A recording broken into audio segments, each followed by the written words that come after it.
خبر شامل کرتے ہیں کراچی سے۔ شہید ذوالفقار علی بھٹو کا 88واں یوم پیدائش ملک بھر کے ساتھ کراچی میں بھی منایا گیا۔ RCC بلاول ہاؤس میں جنرل سیکرٹری سندھ اور سینیٹر وقار مہدی نے incharge RCC Nadeem Bhutto, senator Masroor Ahsan اور RCC ممبران شہینہ خانزادہ، پروین انیلا انصاری، ناصر بلال، سکینہ اور دیگر اراکین کے ہمراہ سالگرہ کا کیک کاٹا۔ اس موقع پر جنرل سیکرٹری سندھ اور سینیٹر وقار مہدی نے خطاب کرتے ہوئے کہا کہ شہید ذوالفقار علی بھٹو نے ملک کو ایٹمی طاقت بنانے کا آغاز کیا۔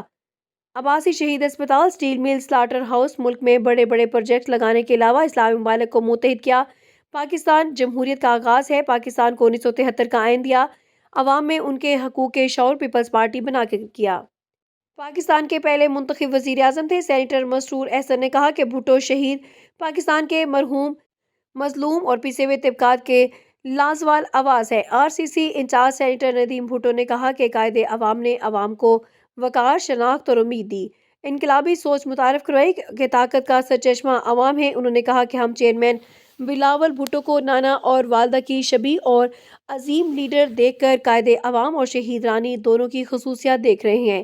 دریں اثنا انجمن اتحاد ملت کے تقریب میں ڈپٹی سیکرٹری اطلاعات شرکی اور ممبر RCC شہینہ خانزادہ نے شہید قائد عوام کی سالگرہ کا کیک کاٹا۔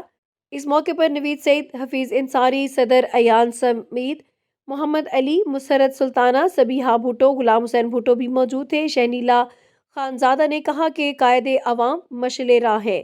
روٹی، کپڑا اور مکان کے فلسفے سے لے کر 1973 کے متفقہ آئین اور بھٹو شہید نے غریب عوام کے خوابوں کو ریاستی ایجنڈا قرار دیا۔ روٹی، کپڑا اور مکان کا ویژن آگے بڑھ رہا ہے۔